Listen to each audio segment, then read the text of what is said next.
I'm sitting in the day room. He's sitting next to me, and this guy who I hated was at the computers. And we called this guy Cat in the Hat because he had this oddly elongated head.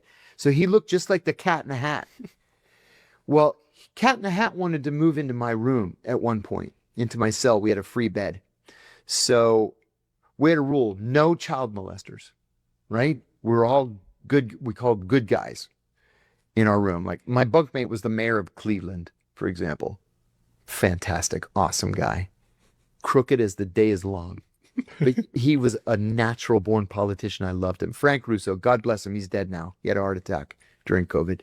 So, and a bunch of drug dealers and a mortgage fraudster. So,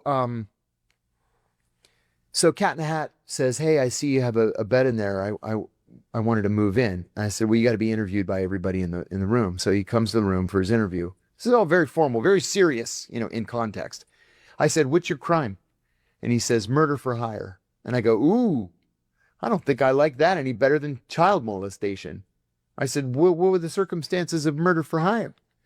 And he says, "I used to gamble and I owed the Mafia 100 grand. I couldn't pay it back. So I took out $100,000 life insurance policy on my business partner and I hired a hitman to kill him." I said, "And you got caught?"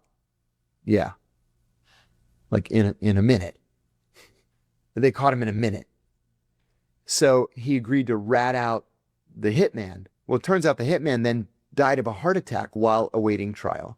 So Cat in the Hat had the benefit of the deal because he did agree to testify against the hitman. They gave him 20 years.